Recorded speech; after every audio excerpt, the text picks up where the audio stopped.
The Mahoning Valley Daily Podcast.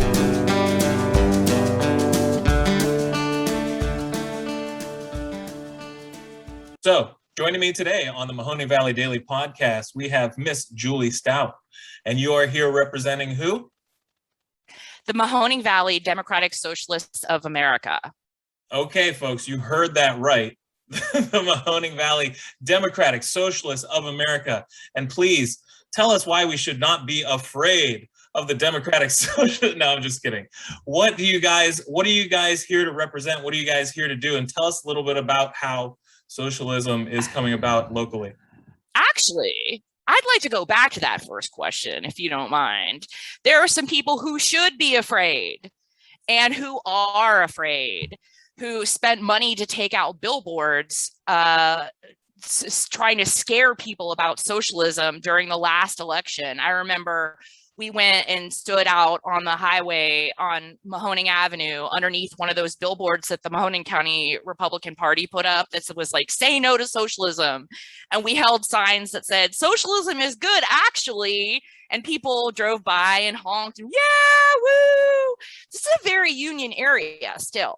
No, I totally agree. And those anti-socialism yard signs still remain, but I think that socialism has gotten tied up with a lot of other ethoses that are far more afield from where the American population is. So I think, yeah, you can touch on how socialism has brought about a lot of the prosperity that people in the Mahoning Valley did enjoy over the past 100 years, and how that, maybe still persists here, and definitely might be a better way to look going forward than authoritarianism if we can sprinkle in one or the other into our normal political dialogue.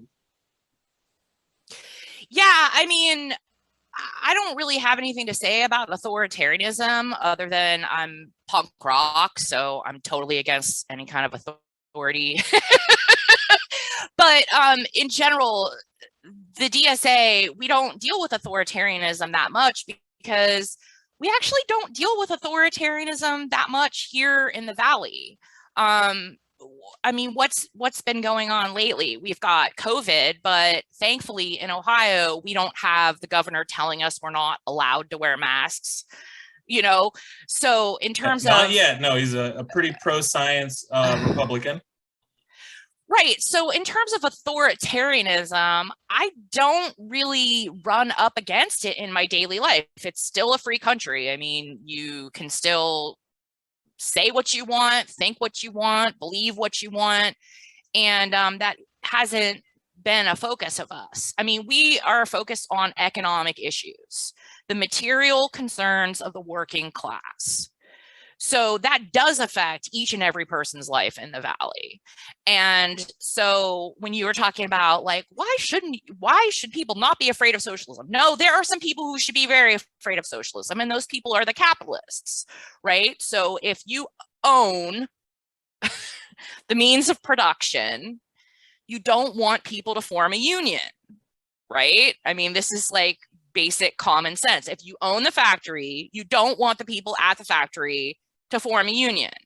And if you don't own a factory, it's probably in your best interest to join a union. Right.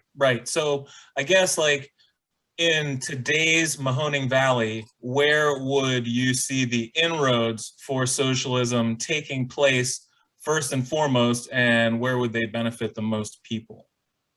Well, right now, what we're seeing is the growth of the warehouse industry in the Valley.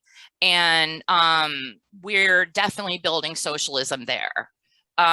TJX, the large warehouse out in Lordstown, they just voted to unionize. And we're going to have more and more labor agitation getting unions started in every workplace that we can. Because what else do workers have? Right. Yeah. A stake in the profitability or a seat at the table where the decisions are made are definitely in the interest of the everyday working man. I totally understand, and I get where that comes from 100%. Yeah, I'm not interested in a seat at the table, though. I want to throw the whole table over.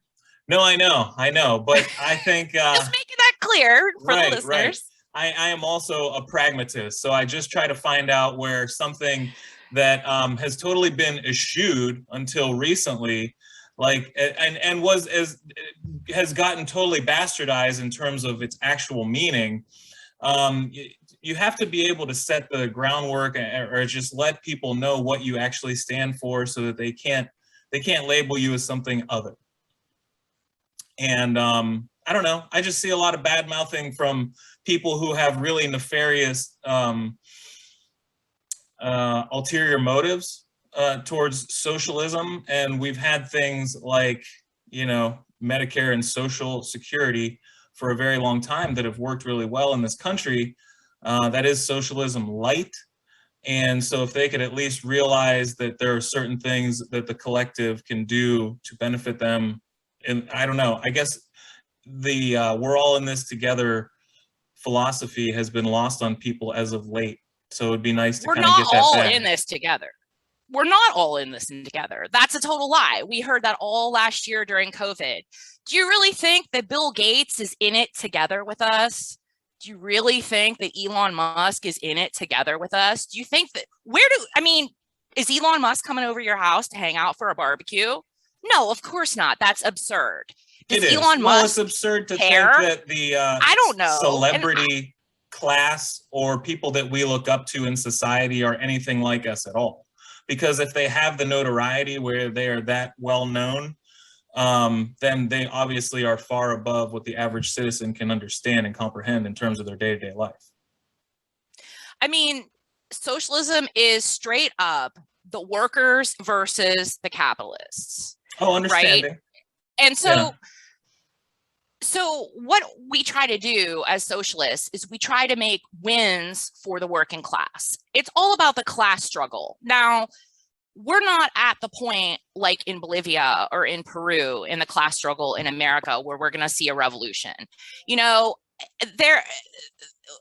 knows if we'll see a revolution in my lifetime? We may not. Nobody could have guessed 10 years ago the conditions that we are seeing in the country today, right? I mean, nobody can see the future. Nobody has a crystal ball. But as socialists, if we can't bring about a revolution, which isn't apparent to be happening anytime soon in the United States, capitalism rules this country.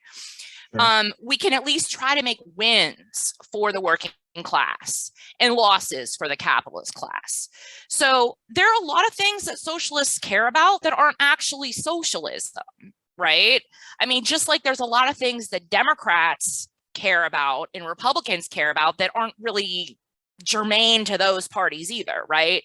So like socialists generally like kitties and puppies, right? Yeah. But that's not socialism. No, but the definitions or like what constitutes a Democrat or a Republican certainly does change from year to year, as we've seen recently. And absolutely, I think what constitutes a conservative or a liberal, though, is a little more withstanding. So I think, if you have a philosophy, that can be far more rigid and unswayable than your affiliation, because as someone who considers themselves a liberal, I don't consider myself a Democrat anymore, although I would side with them on a lot of things. So I just like to be able to be a pragmatist and not completely align myself with anyone at this point. So that's part of our struggle in DSA, is how to be pragmatic and how to gain as much power as we can and to use what power we have wisely. Over the past year, we've been working on campaigns for Medicare for All, and that has been so sad, just really sad, because universal healthcare is something that 70% of Americans say that we want. We want universal health care. People can't afford to go to the doctors. They can't afford their copays. They can't afford their deductibles. They can't afford the prescriptions. And so they put off going to the doctor at all because they can't afford it. And our public health suffers because of it. And the rates of bankruptcy because of medical bills just keeps going up and up and up. Absolutely. It's a crisis of a first world country that is completely avoidable. I agree. So in January, we put together a panel of nurses, doctors, patients, people who are struggling with medical debt, people who are struggling with their medical insurance. And we contacted Tim Ryan's office and said, hey, we've got this bill coming up in Congress, HR 1976, Medicare for All. This would be a total win for America. And we are the only industrialized country in the world that does not have universal health care, right? Correct. So socialists want universal health care, but the fact of the matter is there's plenty of capitalist countries in the world that have universal health care, right? Japan has universal health care, South Korea has universal health care. So this really isn't an issue where the capitalists can't just throw us a bone. We shouldn't have to have an entire... I understand, but the medical field constitutes a sixth of the entire economy. So they're thinking of themselves that they probably don't want to wipe out that much of the entire pie. And there's going to be some hesitancy.